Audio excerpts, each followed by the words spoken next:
I have a theory. You've seen those YouTube videos, you've seen MatBat before, you've heard of film theory. Plenty of people in the past have tried theorizing seemingly unrelated movies to be connected within the same universe. For example, maybe you've heard of this small film called Home Alone. It's a Christmas movie, and another movie called Saw. And some people I've heard theorize that those two films actually exist within the same universe.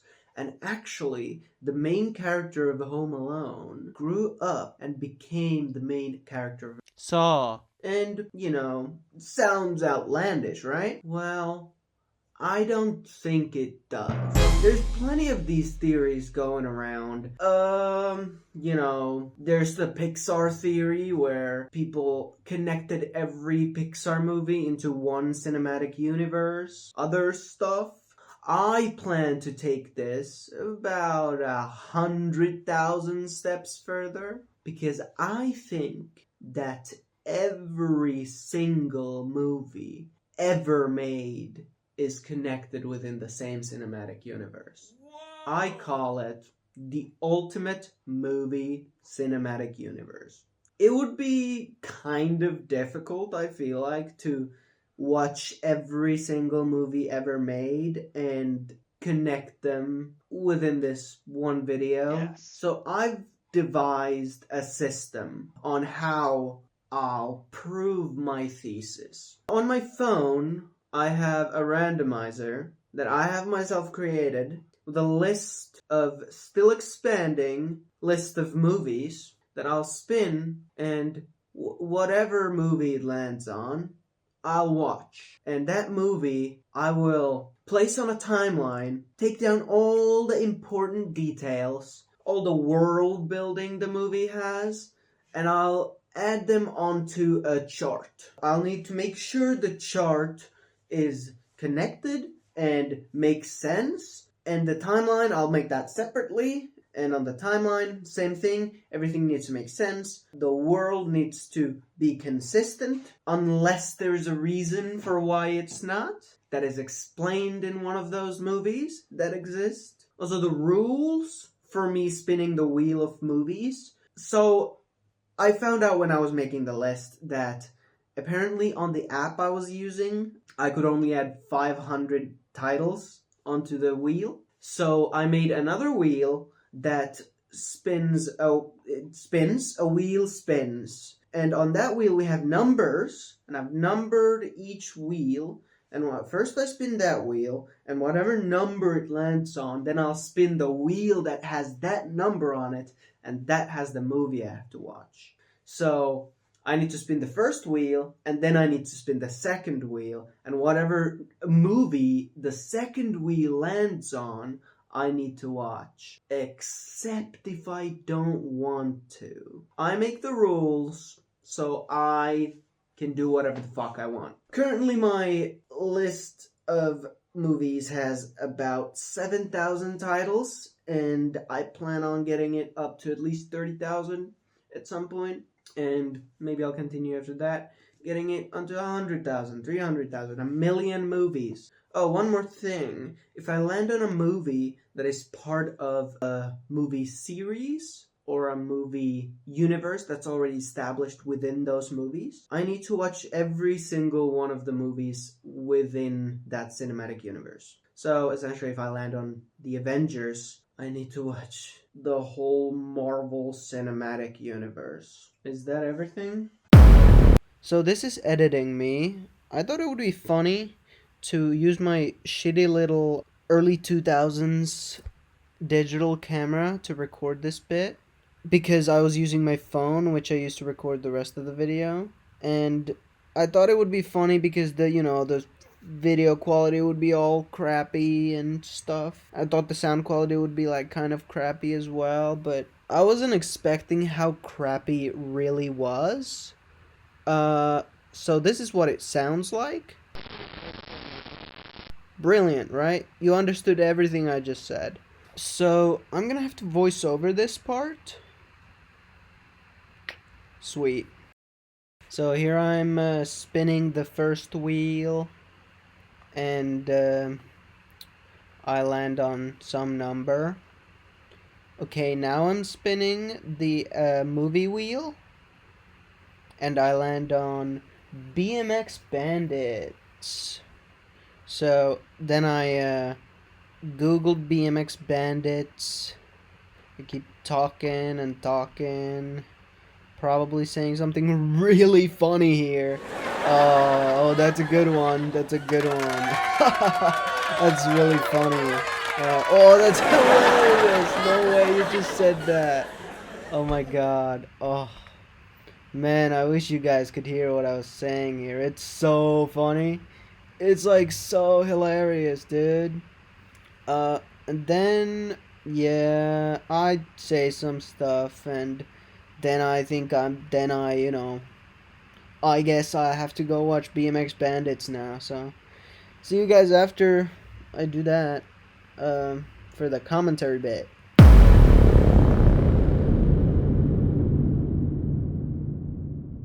I just got done watching the movie. Well,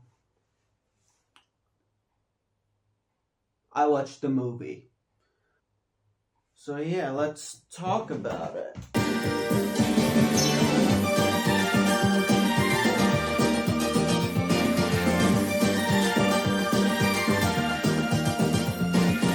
So the movie starts on an awesome BMX race between two of the main characters of the movie, Goose and PJ.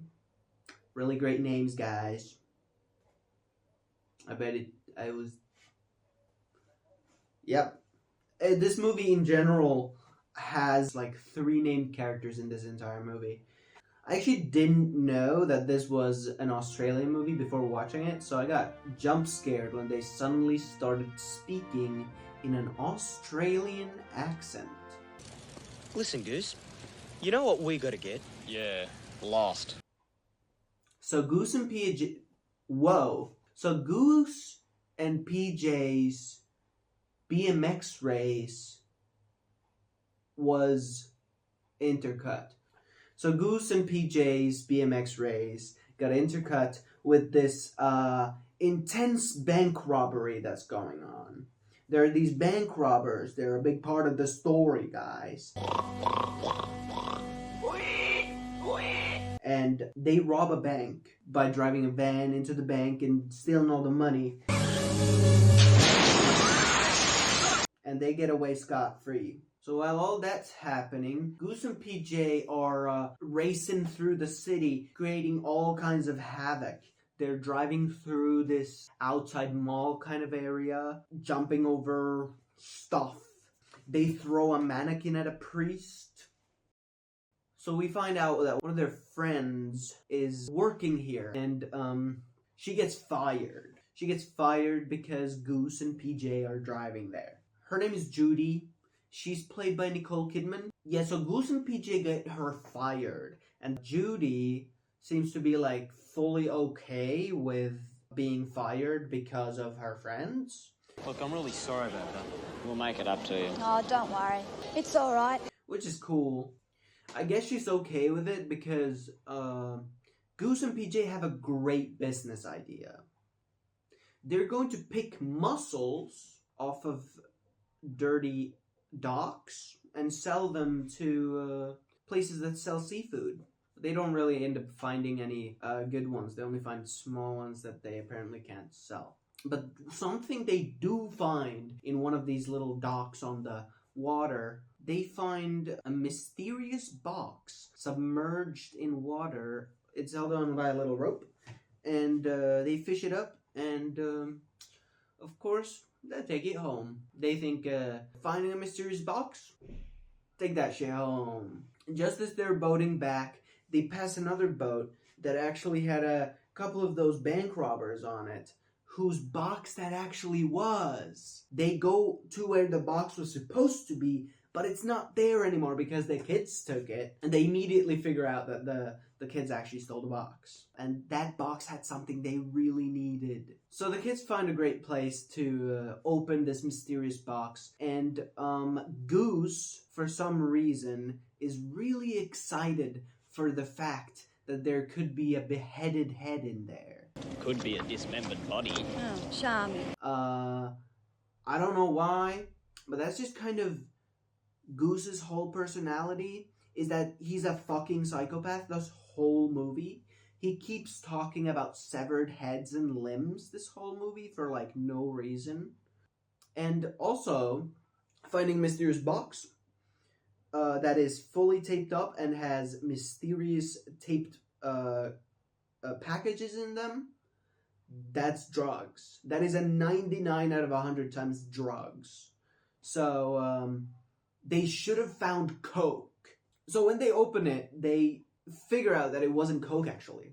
Instead of coke, they find walkie-talkies. The walkie-talkies, the robbers really needed them because they were going to do like a big heist. So they get really pissed that now they don't have their walkie-talkies anymore. The kids start testing the range of the walkie-talkies and they find out they're pretty good. They have a pretty wide range. But as they're doing this, they like are on the same wavelength as the police or whatever, which is illegal apparently. So the cops are overhearing them babble and dabble. Conveniently, the kids turn off their walkie-talkies just as the cops were about to tell them that they're doing something illegal. Convenient. Also, they're broke. So they start selling the walkie-talkies to like kids their age that really want good walkie-talkies to get some extra cash, extra money. So there's this one scene where they sell a walkie-talkie to this one guy that we see like a couple times during the movie. In every scene we see him in, he's like eating 2 ice creams at once or stuffing his face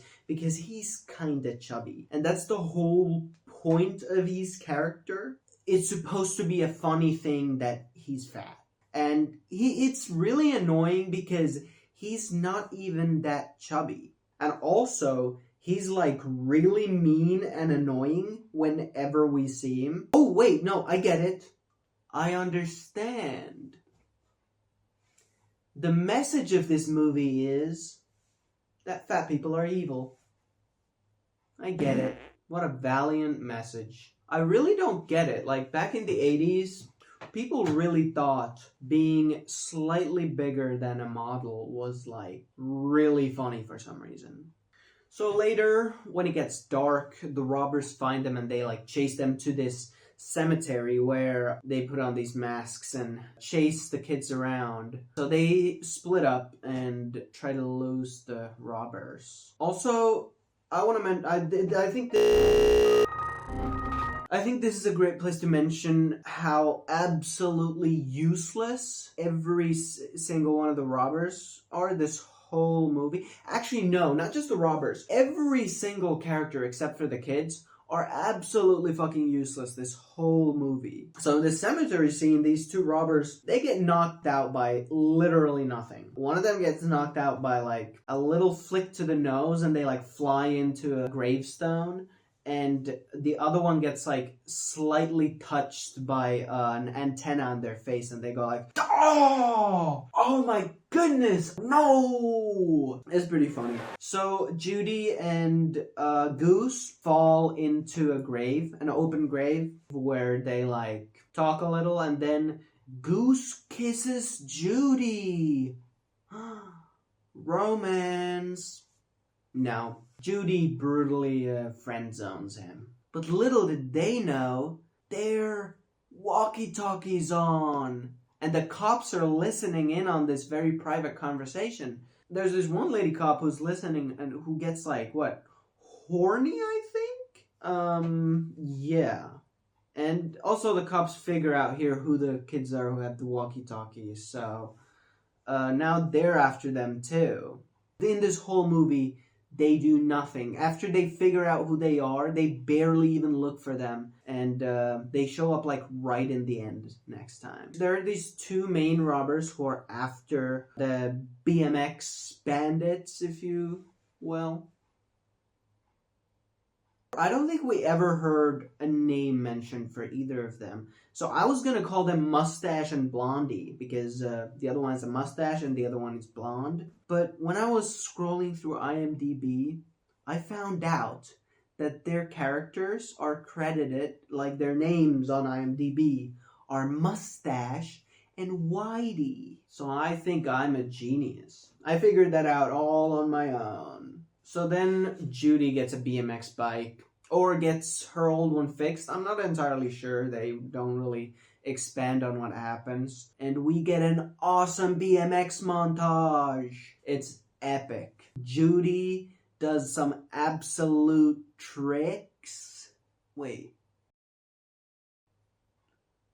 No, Judy doesn't do any tricks. Oh, sorry. It's this other guy, this man, this dude does some cool tricks. So now Mustache and Whitey decide to confront Judy while she's getting... I'm not entirely sure what she's doing. I think she's getting like the walkies from wherever they hid them to like sell them or something. And Mustache and Whitey come in and they pretend to be cops. And they start interrogating Judy.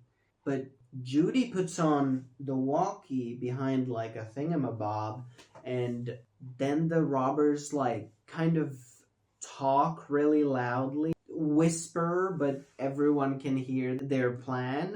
What are we playing games for? I want to beat it out of her. Look, I'd like to hockey practice myself, mate, but we can't afford to leave any bruises. It's got to look like she drowned naturally. We're going to have to psych her into it.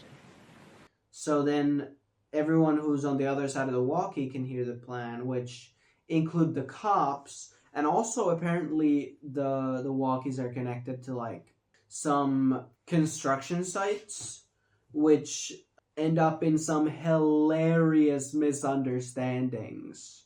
In those construction sites, they accidentally blow up a car. Now!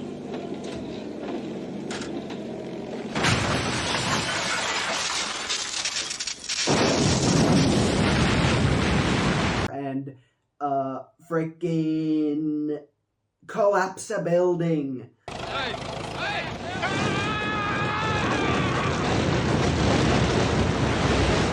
Because of this misunderstanding. And that's pretty funny. Then after Judy accidentally destroys half of this town, finally PJ and Goose hear the sound through the walkie-talkie, and they start going to Judy. And Judy tries to escape from Mustache and Whitey, and she runs away, and a chase ensues. Yippee! So the boys arrive, and they push the Mustache and Whitey into the ocean. But this chase is really long. So it was already a chase before the boys showed up. But after the boys show up and Judy gets a bike as well, and they start biking away as the robbers get into their car to chase them, just from that point forward, the chase is about 15... No, I think it's... I'm not entirely sure, but I think it's at least 15 minutes long, but I think it was longer. I stopped timing it because I got bored of that.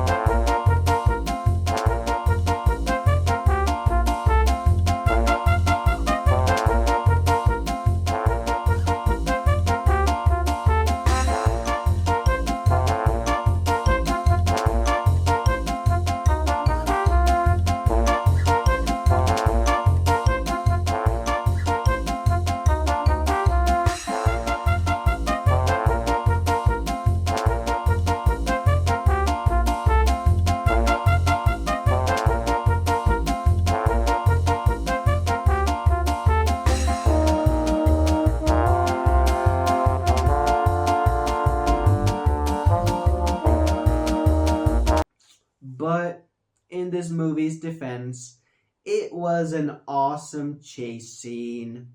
Hilarity ensued.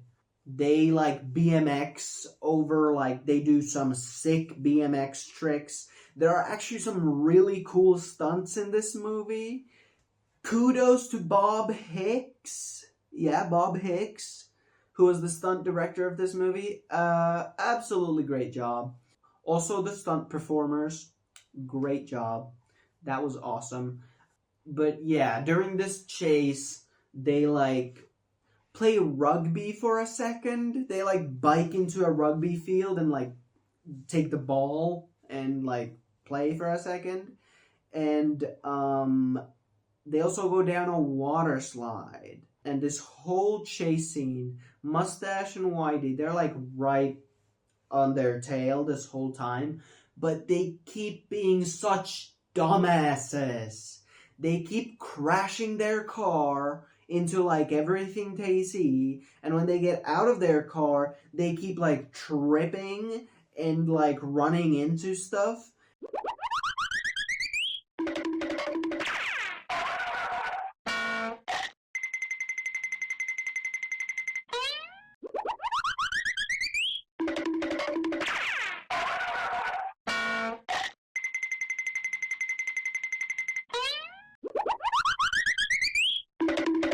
And it's just a plethora of awesome stunts and over-the-top physical gags, this whole chase scene. Eventually, they get away from Mustache and Whitey. But the police catches them! The police is here! The kids are taken to a police station where they're questioned and they are given a warning. It is kind of weird though, because the kids did sell stolen merchandise, which, like, to my understanding, the cops were very lenient on that. They were kind of like, just don't do that again. But just before letting them go, the cops do mention that Mustache and Whitey actually have bounties on their heads. So the kids do what kids do best, and they try to get them themselves. Which means they steal the walkie-talkies back from the police this time, and they lure the robbers to come take them from them, and then they can tail them to their lair. But when they take the walkie-talkies, they also kidnap Judy for blackmail. Oh right, I forgot. This whole plan also includes like 1 billion children on BMX bikes. When the baddies get to their lair, like 1 billion children on BMX bikes just raid them. They just bike there and they like start throwing around flour, I think?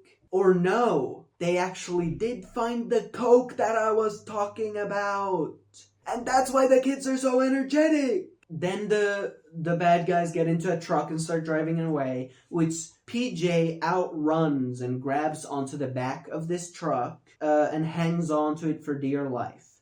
And also Goose with a BMX bike catches up to the truck and grabs onto as well. There's some awesome stunt coordinating again with them hanging onto the truck. That was pretty cool. And eventually PJ and Goose get the truck to crash into something. I don't really know what. It starts to like fill the road with foam. And then silly music plays. It felt really weird. It was like really different from everything else in this movie.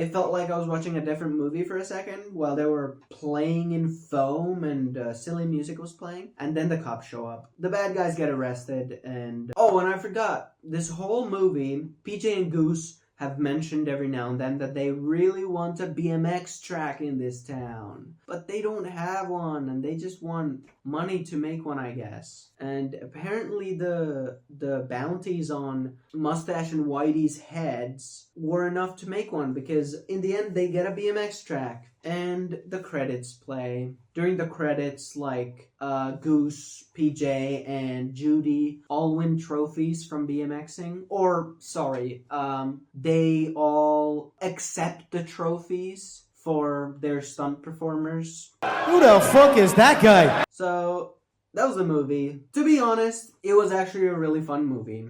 All in all, it's aged pretty well, except for the fat jokes. 40 bucks.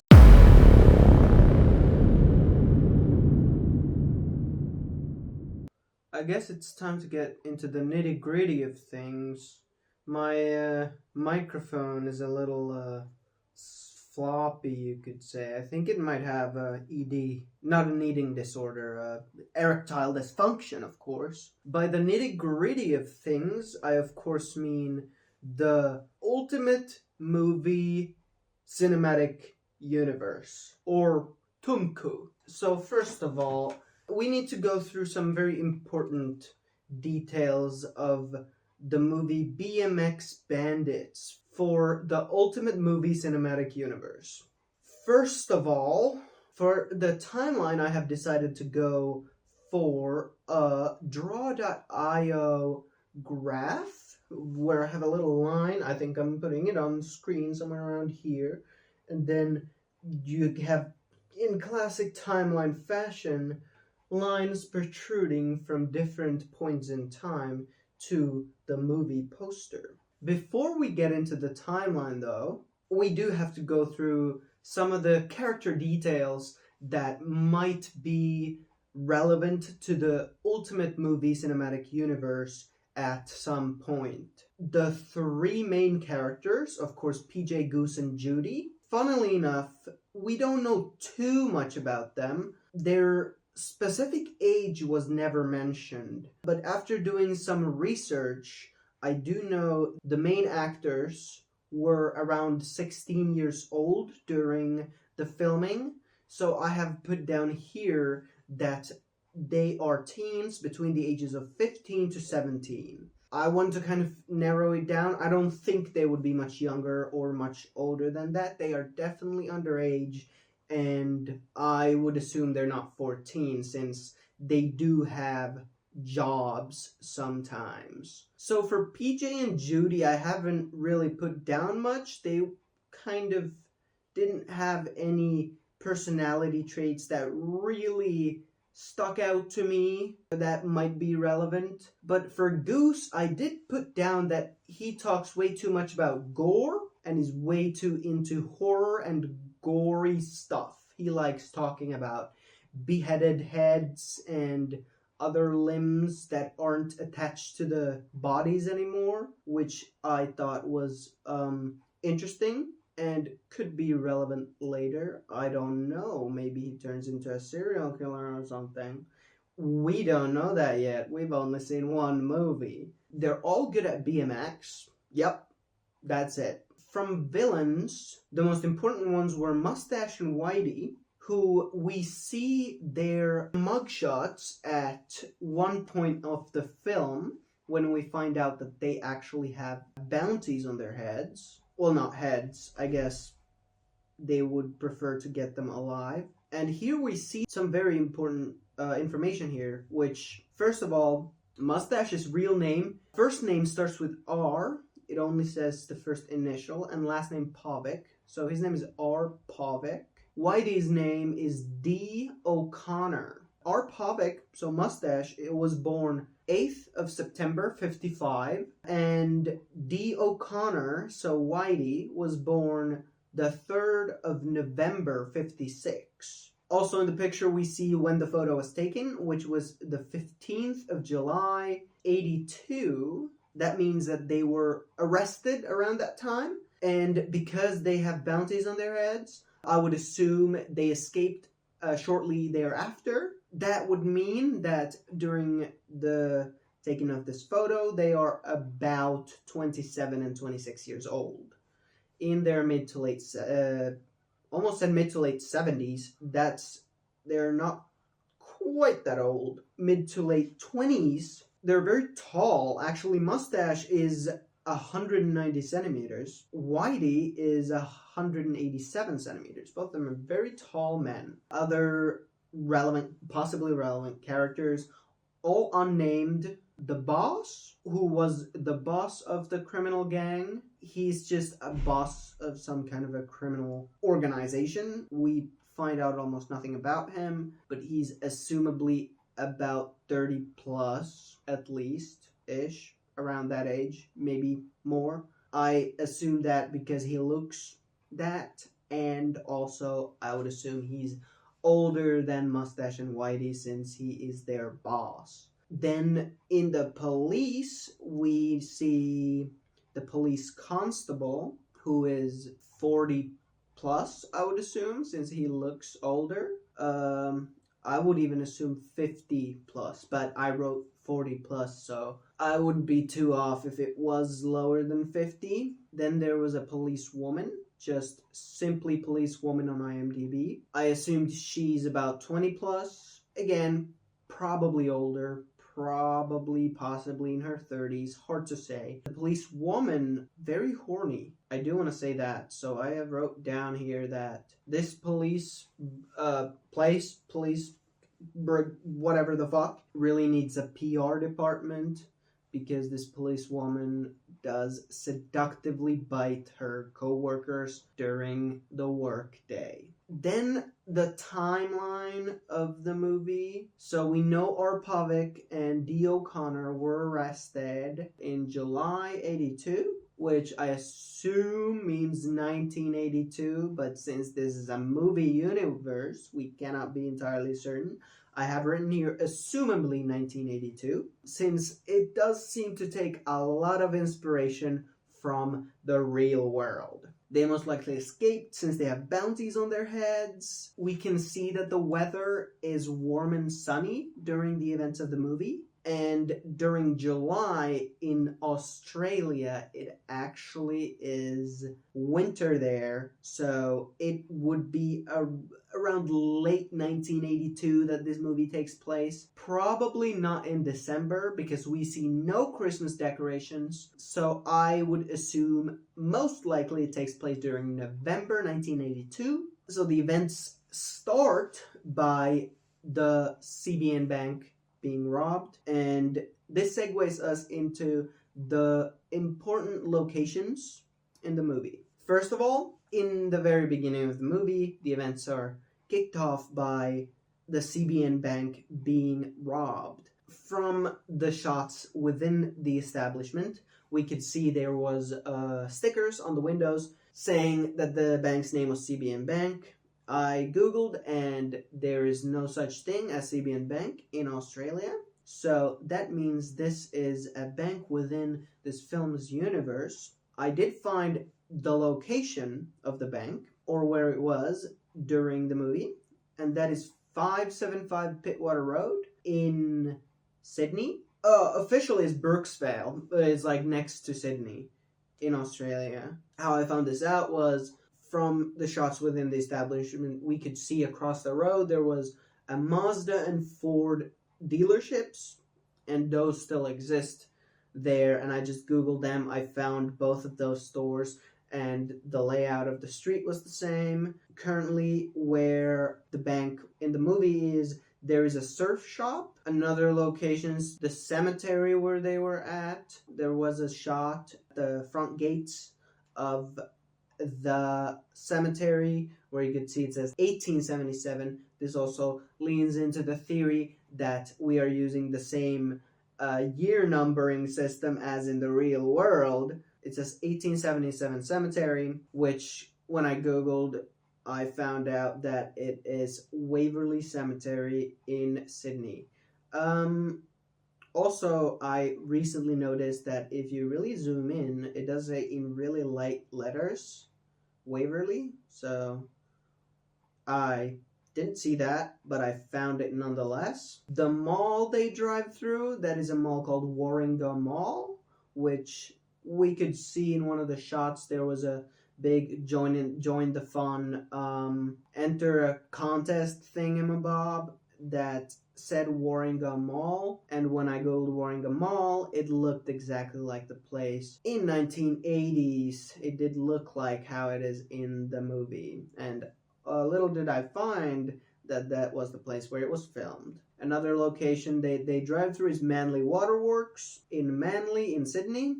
We also see a Manly map in one shot, and at the very end they build the Manly BMX park. I do want to mention that the Manly BMX within the film doesn't actually exist. It was filmed at Terry Hills BMX, but it is in Manly within this universe. Also, things that support this taking place in Sydney. They have New South Wales license plates on the cars. At 1 hour and 24 minutes, they mention that they are in the country of Australia. So we do know that they are in Sydney, in Manly most of the movie, and it is within Australia.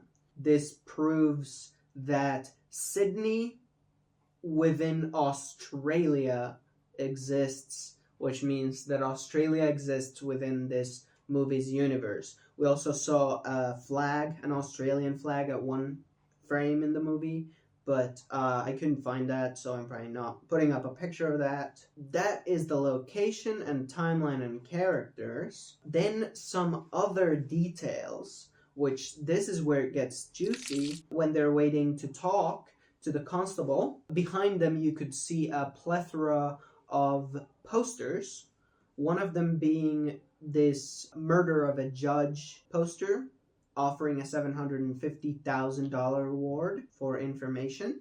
Don't quote me on this, but I think it might be an actual poster from the 1980s, because in 1980 an actual judge called David Opus was murdered in Sydney, and the perpetrator wasn't actually found until 2015, which would make sense that this poster would still exist 2 years after. But then we get into the very most interesting thing. In the very same shot, there is another poster behind the kids. It is this yellow poster with this shadow man. It's a very specific design on the shadow man, and it says, "Never give a burglar an even chance." And I did some Googling and some research on this poster, and I found some very interesting things. This poster is not a poster that was ever made in real life, or it was for this movie, but it's not like a real life poster that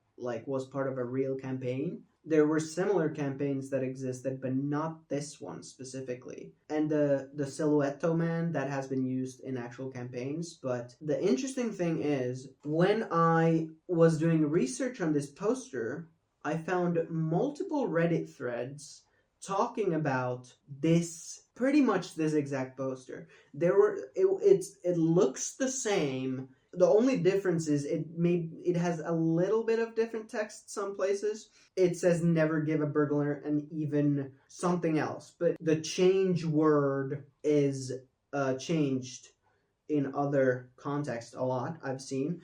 None of those Reddit threads were actually talking about BMX Bandits. They were talking about different movies. This campaign poster has existed in different movies that are completely unrelated. And this is exactly what I mean when I say that every single movie ever made exists within the same cinematic universe. Yeah, so we know that within this universe, this poster was part of some kind of an anti-burglary campaign. I also think that the phrase "never give burglar an even chance," it's a reference to a movie, "Never Give a Sucker an Even Break." So I do hope we run into that again, and I assume we will, because it in fact has existed in different movies. The timeline was on draw.io.